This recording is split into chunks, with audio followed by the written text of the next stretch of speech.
Well, strike three for financial reg reform as all 41 Senate Republicans voted again to block debate, so that's 3 days in a row.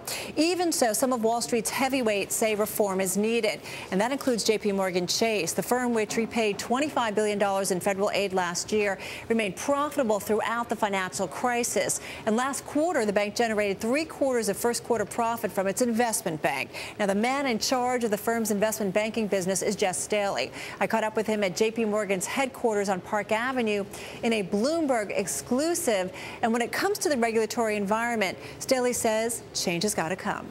Well, the first thing is we need regulatory reform.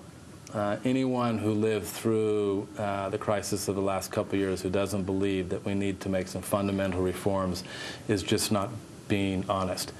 So we need regulatory reform. We need a systemic regulator. We've got to find a way to deal with the systemic risks in the system. We cannot have too big to fail. There needs to be some sort of resolution authority that allows an institution like JPMorgan to fail, to unwind, or shareholders to lose money, or unsecured creditors to lose money. We need to have those people lose money before you go and seek money from the taxpayer. So we need regulatory reform, and we need it with balance. And the political situation is new to me, and I hope that Democrats and Republicans can come together, have a robust regulatory reform bill which helps the industry operate in a safer way, but has balance on both sides. In terms of derivatives specifically, do you think Washington is thinking about the right balance when it comes to regulation of derivatives?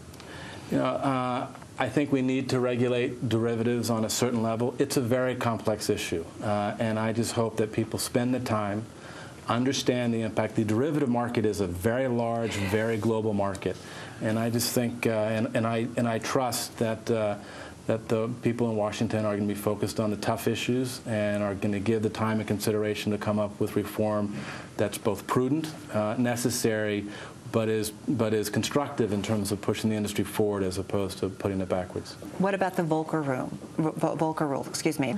I think managing our clients' money as a fiduciary, it's what our clients have asked us to do for over 100 years. It poses no systemic risk.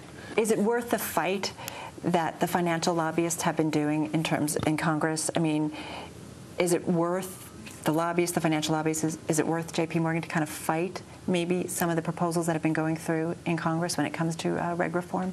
Is it worth it? I would hope that we realize the political environment that politicians are in. We realize that Main Street has a lot of issues with Wall Street for a lot of very good reasons. But it's something as complex as the financial markets on a global stage. At some point, regulators and those that they regulate have to come together with sort of a common goal of reforming the system so it will be safer, so that it's not going to hurt Main Street, so that we're going to avoid foolish things by regulators and by bankers.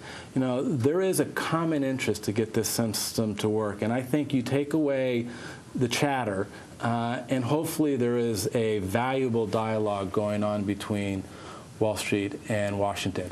But Wall Street's got to do its part. It simply can't be to say no, because that's not going to be the way we find our way out of the situation. We're not at the good dialogue part yet, though? I think there's some good dialogue happening all the time. And I think there are some senators and regulators and business people that are having very healthy, constructive dialogue. I don't think we're talking past each other.